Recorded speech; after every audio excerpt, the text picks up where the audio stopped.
이번에 나눌 순모임의 큰 주제는 선한 전략을 세우라. 그리고 본문은 다윗이 압살롬에게 이제 쫓겨가면서 다윗의 이 인생을 역전시키는 그런 장면 속에 두 사람의 지혜, 두 사람의 모략이라고도 얘기할 수 있죠. 이런 것들을 압살롬이 이제 승기를 잡은 압살롬이 어떻게 거기에 반응하는가를 중심으로 이번 순모임을 진행합니다. 이 내용 자체가 재미있어요.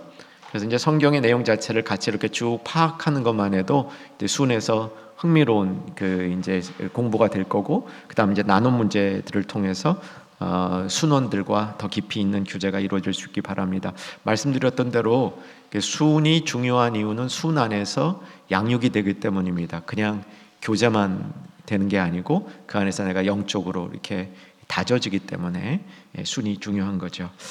자, 이제 문제로 들어가겠습니다. 1번 문제 보시면 144쪽, 매일 성경 144쪽. 아히도벨이 다윗을 칠 수 있는 가장 실제적인 전략을 내놓습니다.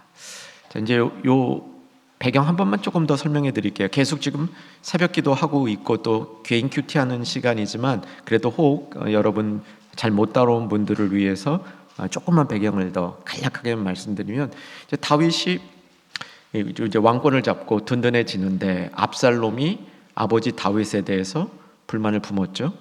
뭐 자기 안에 상처도 있었고 여동생 문제도 있었고, 그래서 성경에 보면 4년 동안을 착실하게 아버지 몰래 이 이스라엘 백성들의 민심이 자기에게 끌리도록 아주 교묘하게 사람들의 민심을 이렇게 끌어들이는 거죠.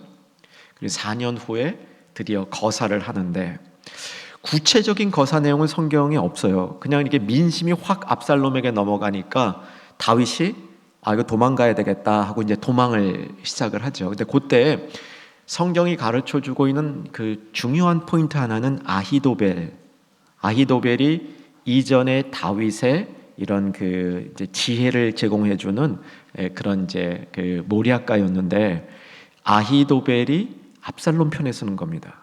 아히도벨이 압살롬 편에 서면서 대세가 확 바뀌어버려요. 압살롬 쪽으로. 그만큼 아히도벨이란 사람이 영향력이 대단한 인물이었습니다. 그래서 다윗이 모든 민심이 압살롬에게 돌아갔다는 얘기를 듣고 예루살렘에서 이제 도망을 가는 거죠. 도망간 다윗을 어떻게 그 처리할 건가 문제로 오늘 본문이 압살롬에게 이제 그 당시에 압살롬 편에 있었던 최고의 모략가 두 사람이 그 안을 제시하는 겁니다. 한 사람이 아히도벨이고 두 번째 사람이 누굽니까? 후세죠. 근데 이 후세는 여러분 아시다시피 압살롬 편으로 들어갔지만 압살롬의 사람이 아니었죠. 후세는 누구 사람이었습니까? 다윗이 압살롬에게 후세를 보내서 거기다 심어둔 겁니다. 그러니까 이제 다윗에게 있어서는 압살롬이 이때 누구 말을 듣느냐가 인생의 절대절명의 상황이었습니다. 아히도벨의 말을 들을 거냐, 후세의 말을 들을 거냐, 이게 이제 상황인 겁니다. 자, 이제 그 상황을 염두에 두시고 읽으면, 아히도벨이 내놓은 전략은 무엇입니까? 1절에서 3절이죠. 자, 성경 피십시다. 사무엘 하 17장 1절에서 3절 한번 쭉 읽으십시다. 달아서 3절 읽어갑시다. 시작. 아히도벨이 또 압살롬에게 이르되 이제 내가 사람 12,000명을 택하게 하소서. 오늘 밤에 내가 일어나서 다윗의 뒤를 추적하여 그가 곤하고 힘이 빠졌을 때에 기습하여 그를 무섭게 하면 그와 함께 있는 모든 백성이 도망하리니 내가 다윗 왕만 쳐 죽이고 모든 백성이 당신께 돌아오게 하리니 모든 사람이 돌아오기는 왕이 찾는 이 사람에게 달렸음이라. 그리하면 모든 백성이 평안하리이다 하니, 여기서 키워드는 다윗 왕만 쳐 죽이고, 좀 말이 세서 죄송합니다. 쳐 죽이고, 근데 이제 결국은 다윗만 제거하자라는 게 아히도벨의 그 지혜였습니다. 여기 이 정도 정리하면 되고요. 자, 두 번째, 압살롬과 이스라엘 장로들은 아히도벨의 전략을 어떻게 생각했습니까? 4절 보니까 제가 읽어드릴게요. 압살롬과 이스라엘 장로들이 다 그의 말을 옳게 여기더라. 좋게 생각했습니다. 자, 그 다음에 바로 이제 2번으로 갑시다. 그럼 이제 후세의 전략은 무엇입니까? 이제 후세에게 말할 기회를 줬습니다. 이제 후세가 말할 때에는 자기 전략만 얘기하지 않고 아히도벨의 전략에 대해서 일단 비판을 하고 그 다음에 자기 전략을 내세우는 겁니다. 자, 1번의 질문이 어떻게 비판했는가이고 2번은 후세가 내온 전략, 또 3번은 아까처럼 다른 사람들의 반응, 요걸 묻는 게 큰 2번의 1, 2, 3 작은 질문들입니다. 자, 이제 그 후세가 내놓은 전략 중에 1번 보겠습니다. 후세가 어떻게 아히도벨의 이야기를 반박했는가인데요. 요게 우리말 성경을 읽어도 이렇게 머릿속에 내용이 탁 잡히질 않아요. 저도 이거 읽으면 무슨 내용인지 이게 가리가리해요. 그래서 이제 제 얘기를 조금 들으시고 읽으셔야 이게 머릿속에 들어옵니다. 무슨 내용이냐면 이렇게 접근하는 겁니다. 다윗이 엄청난 전략가다. 그래서 아까 아히도벨이 어떻게 했냐면 다윗이 지쳐 있을 때 기습을 해가지고 소수 정예가 가서 12,000명 정도 가서 이제 그 기습을 해가지고 이 다윗 왕만 제거하자 이거였잖아요. 근데 후세가 뭐라고 얘기냐면 다윗이 보통 인물이 아닌데 백성들과 함께 자겠느냐, 자기는 딴데 굴 같은데 숨어 있을 테니까 아히도벨의 전략처럼 접근했다간 다윗 못 잡는다. 근데 혹시라도 다윗이 없는데 그 다윗이 있는 줄 알고 다윗의 그 군사들 있는 곳에 들어갔다가 우리가 지기라 또 하면 그때 이 사람들의 마음이 다윗 쪽으로 확 간다. 그 얘기를 한 거예요. 근데 이거 읽어도 그 얘기인지 여러분 잘 몰라요. 문제는 왜 모르냐면 요거 때문에 그래요. 자, 이제 한번 10절을 보시면 10절 보세요. 10절 읽으십시다. 시작.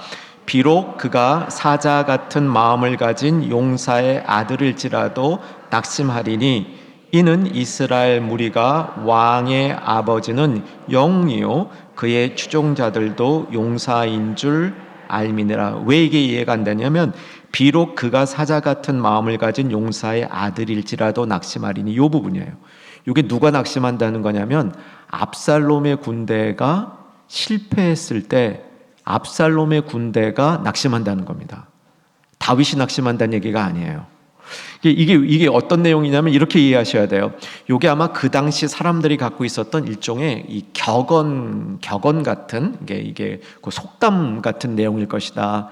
이렇게 보시면 좋습니다. 예를 들면 긴 병에 효도 없다. 네. 효자 없다? 효자야. 효녀는 또 다 돼, 그죠? 효자만 없어, 그죠? 긴 병에 효자 없다. 이 속담이잖아요. 근데 그런 것처럼 용사래도 낙심하리니 이렇게 된 거예요. 그러니까 요 용사 낙심한다 요 얘기는 압살롬 군대가 혹시 기습했다가 실패하면 압살롬 군대가 낙심하게 된다는 얘기를 당시에 속담을 하나 들어서 던지고 있는 겁니다. 그러니까 그렇게 하면 안 된다는 얘기를 한 거예요. 이해되셨죠? 되신 줄로 믿고 갑니다. 자, 그래서 그 다음에 이제 11절부터 나는 얘기하면서 이제 자신의 전략을 펼치는 겁니다. 이 전략 11절에서 그 전략이 13절까지 내부터 한번 읽으십시다. 자, 쭉 달아서 11절 13절 읽겠습니다. 나는 이렇게 계략을 세웠나이다.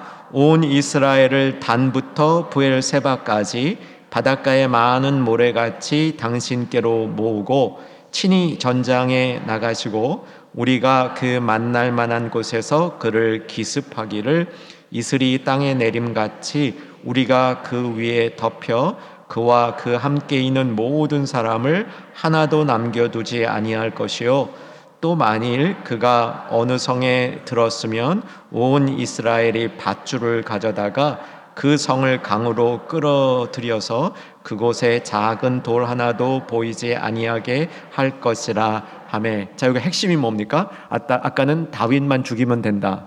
이건 뭡니까?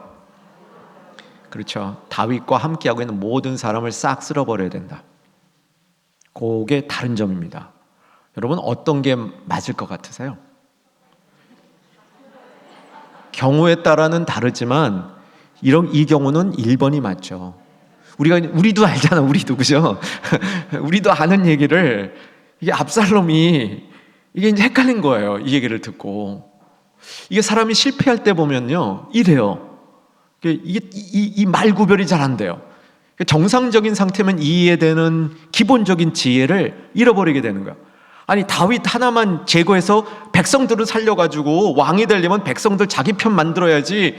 그 함께한 무리까지 싹 죽여버리면 이게 이제 예를 들면 진짜 이방인들과 싸움 같으면 그렇게 해야 될지도 몰라요. 전략적으로. 근데 이거는 자기 동족끼리 하는 거잖아요. 동족끼리 이게 내분 일으키고 있는데 상식적으로 봐도 아히도벨 얘기가 맞는 것 같아. 근데 왜 후세의 말을 따랐냐면 이유가 멋있잖아. 폼나잖아요. 폼. 아니 싹 쓸어버린다잖아요. 이것도 말도 얼마나 멋있게 해요. 이 후세가 웅변간 것 같아요.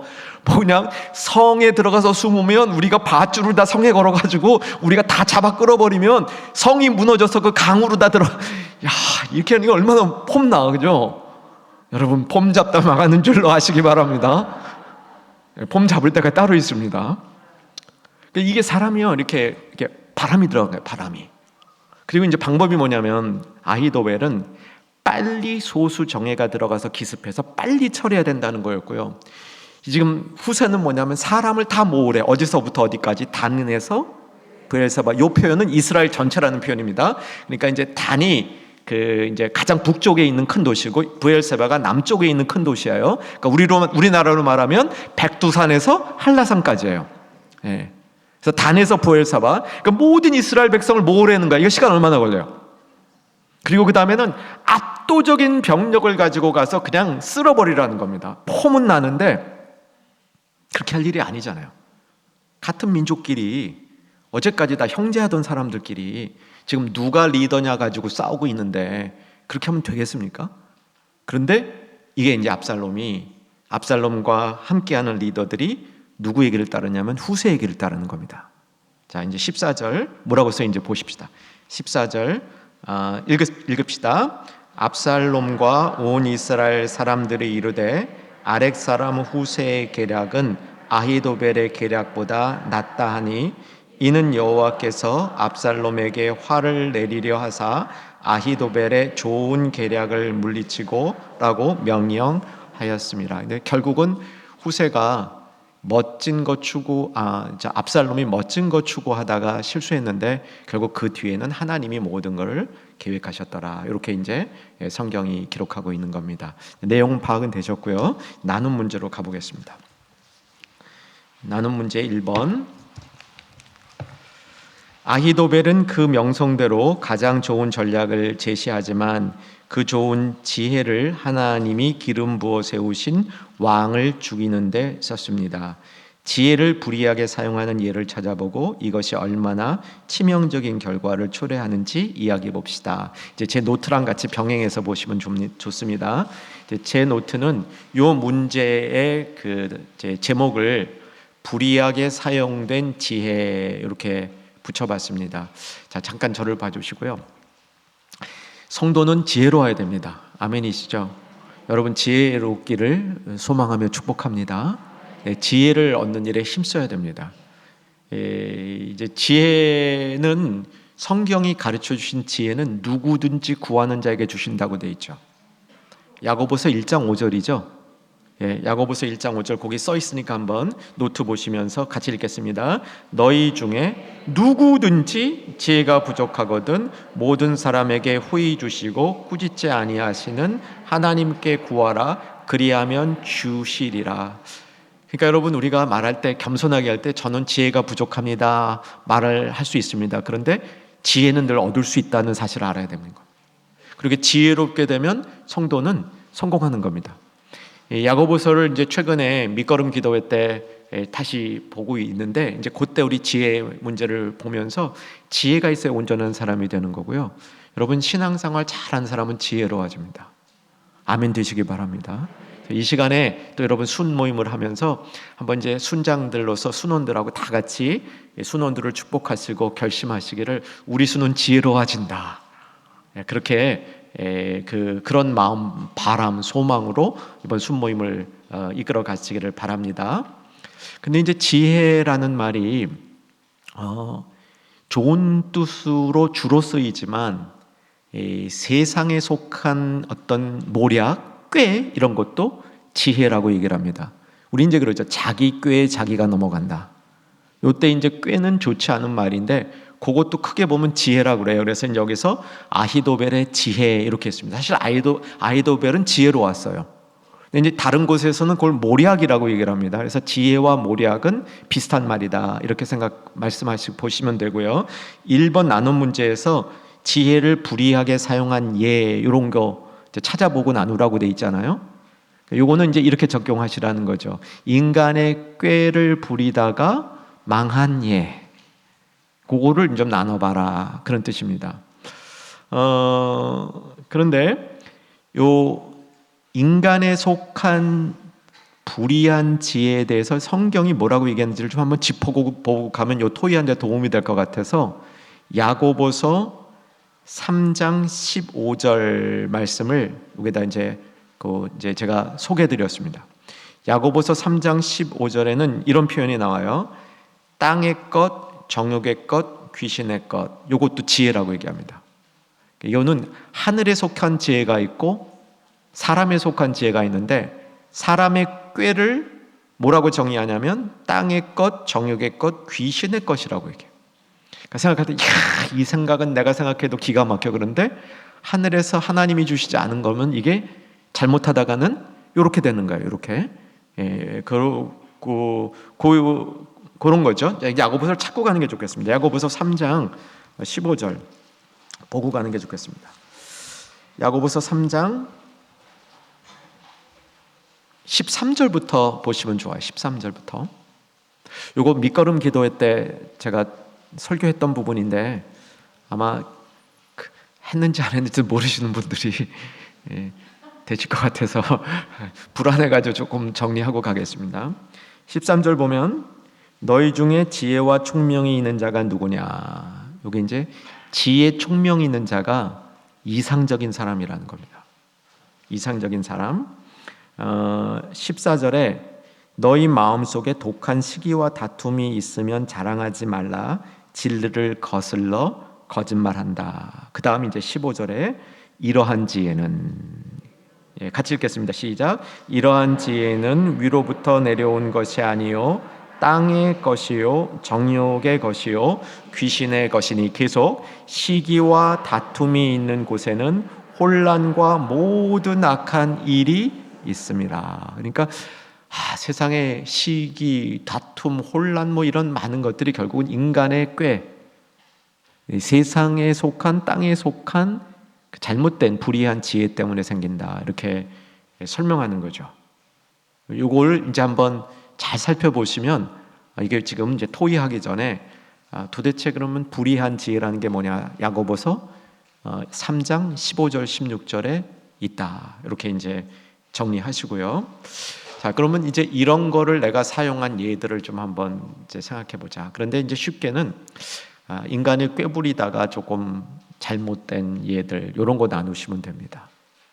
여러분 토의 인도하시기 굉장히 어려우시겠죠? 왜냐하면 한 번도 그런 적이 없으셔서. 한번 잘 생각해 보시면 인간의 꾀부리다가 이거 이렇게 하면 안 되겠다 한 반성한 이야기, 그런 이야기들을 나누다 보면 이제 요 토의가 되고요. 결론은 그래서 지혜는 하는 위로부터 와야 된다. 이렇게 좀 마무리하시면 될 것 같습니다. 자, 2번으로 갑니다. 2번 매일 성경 2번 문제 나눔 2번. 후세는 악한 일을 저지른 압살롬 말고 하나님 편에 서서 다윗을 구할 지혜를 제시했습니다. 진정한 지혜는 하나님을 경외하는 것입니다. 오늘날 우리에게 필요한 하나님을 경외하는 지혜, 정의롭고 참된 지혜가 무엇인지 나누어 봅시다. 자, 이것도 이렇게 쉬워 보이진 않죠? 네, 이렇게 준비합시다. 먼저 한번 우리 그 순원들하고 내가 가지고 있는 지혜는 어떤 지혜입니까? 나눠봅시다. 순장님들도 지금 한번 생각해 보세요. 나에게는 이런 지혜가 있습니다.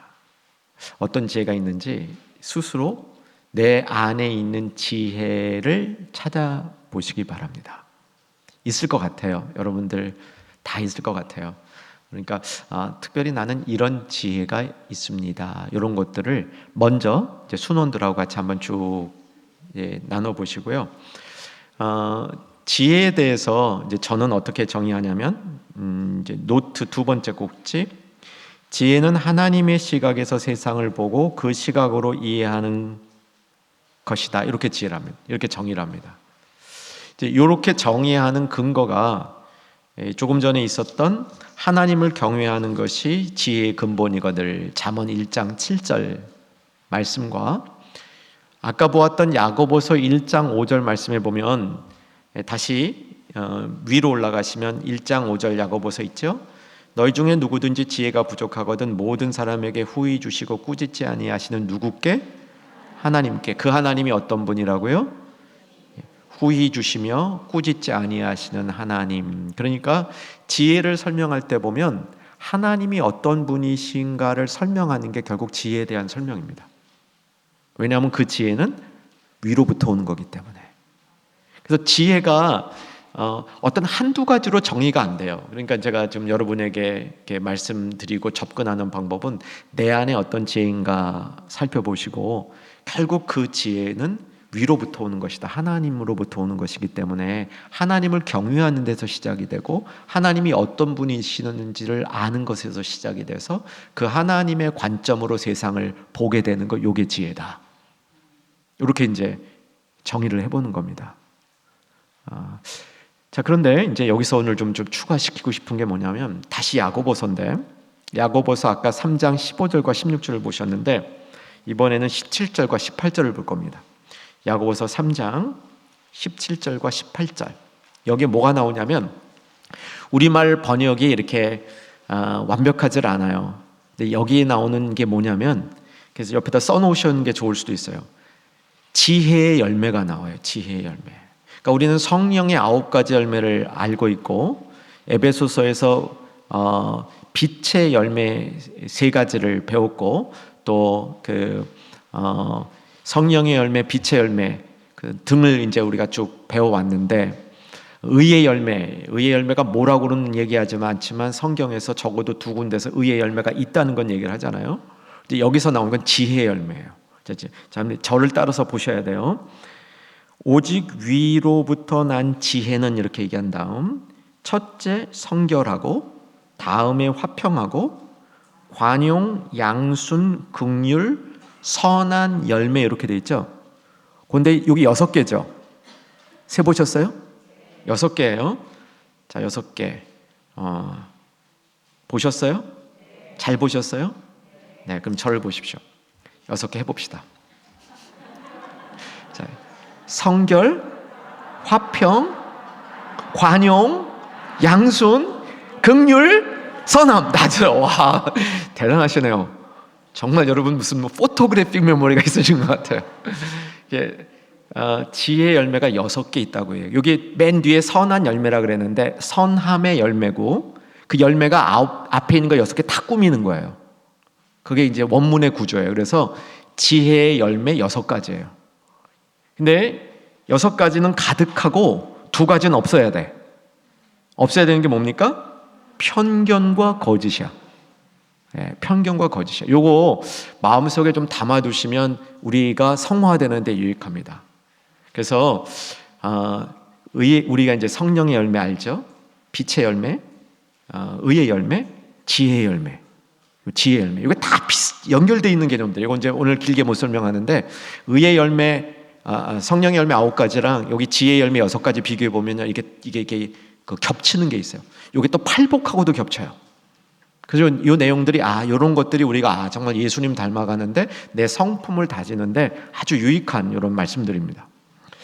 저렇게 해서 이제 지혜에 관해서는 이렇게 정리하면 좋습니다. 이제 지혜 3번째는 지혜는 열매를 맺는다. 근데 열매 중에 이렇게 6가지, 두 가지 없어야 될 것. 근데 그 6가지를 대표하는 게 화평이야. 그래서 18절에 화평케 하는 자들은 화평으로 심어 의의 열매를 거두느니라. 이렇게 정리가 되는 겁니다. 자, 몇 주 전에 고린도 후서 말씀 나눌 때 하나님의 플랜 A 화목했을 때 거기 화목해 하는 직분 기억나시죠? 화목해 하는 말씀 이런 것도 기억나시죠? 그러니까 성경이 얼마나 이 화의 화목을 중요시하는지 우리가 배워야 되는데 지혜의 열매 중에 으뜸은 화평인 거예요. 제일 먼저 성결을 얘기했는데 사실은 뒤에 화평을 더 강조하고 가고 있습니다. 자, 이렇게 이제 지혜에 대해서 우리 같이 순원들이랑 잘 나누시기 바라고요. 이제 3번으로 갑니다. 아히도벨의 모략을 어리석게 하옵소서. 이게 다윗이 한 기도예요. 사무엘하 15장 31절인데 이제 아까 제가 배경 말씀드릴 때 모든 민심이 압살롬에게 넘어갔다. 압살롬은 4년을 착실하게 준비했습니다. 민심을 몰래 끌어오려고. 그래서 이제 거사를 탁 일으키니까 민심이 확 다 압살롬에게 넘어간 걸 알고 다윗이 예루살렘을 떠나 도망을 갑니다. 이 도망을 가면서 다윗이 했던 기도가 뭐냐면 아히도벨의 모략을 어둡게 해주시옵소서. 이걸 기도했어요. 다윗도 보통 사람이 아닌 거예요. 지금 상황 가운데 자기가 살아날 수 있는 제일 중요한, 제일 유일인지 모르겠지만 제일 필요한 것은 아히도벨의 모략이, 아히도벨의 지혜가 시료를 안 거둬야 자기가 산다는 걸 안 가요. 그 정도로 아히도벨이 똑똑한 사람이에요. 모략가 중에 모략가죠. 이제 다윗이 아히도벨을 자기 같이 밑에 두고 아히도벨과 일해봤기 때문에 아히도벨이 얼마나 능력인 줄 아는 거예요. 그래서 아히도벨이 압살롬 편에 있는 한 자기가 온전하지 못할 걸 안 거야. 그래서 딱 포인트를 갖고 기도하는 거예요. 아히도벨의 모략을 어둡게 하소서. 이게 어둡게 된 거야. 아히도벨 모략 자체는 어두워지지 않았는데 그 아히도벨의 모략을 판단하는 사람들이 어두워진 거죠. 그래서 이제 이 3번에서 이제 다룰 포인트가 뭐냐면 우리가 지혜를 구할 때 내가 어떤 어려운 상황이나 어떤 상황에 있을 때 무엇을 구해야 되는지 지혜를 달라야 돼요. 요거를 우리 순원들하고 훈련해야 돼요. 내가 어려운 일이 있을 때 지혜를 구해야 되는데 무슨 지혜를 구할지 그 판단을 잘해야 돼요. 다윗이 그거 잘했다는 얘기예요. 아셨죠? 이제 세 번째 보면 아히도벨의 모략을 어리석게 하옵소서라는 다윗의 기도가 아히도벨의 지혜를 결국 이긴 거죠. 나의 지혜로는 해결할 길이 보이지 않는 문제가 하나님의 도움으로 풀린 경험이 있으면 나눠봅시다. 그러니까 지혜를 잘 구해서 지혜를 받은 예를 나누시면 됩니다. 여러분 이런 예가 있으세요? 있으시죠? 저는 매주 있습니다. 설교할 때마다 이제 주일 설교를 준비할 때마다 이게 제 지혜가 참 부족해서 이 말씀을 어떻게 풀어야 되나 하고 이제 기도하면 늘 주셔요.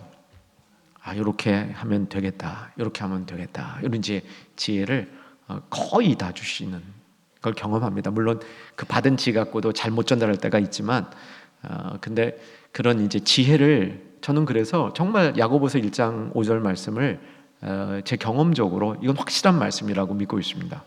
지혜가 부족하거든 누구든지 하나님께 구하면 얻는다. 그래서 이제 여러분 이 순원들하고 내가 모자랐을 때, 내가 부족할 때 지혜를 구해야 되고 어떤 지혜를 구해야 될지 다윗이 그거 잘한 거예요. 아히도벨의 모략을 어둡게 하시고 딱 필요한 거를 이제 구한 거예요. 그죠? 그 다음에 이제 세 번째 뭐가 있냐면 다윗의 이야기 가운데 배울 게 지혜를 구하면 하나님이 사람을 붙여줘요. 그게 이제 후세를 붙여준 거예요. 그래서 지혜를 구하면 그 지혜를 이룰 수 있는 사람도 누군지 알려주시고 사람도 보내주시고 사람과 함께 할 수 있도록 해주셔요. 이해되셨죠?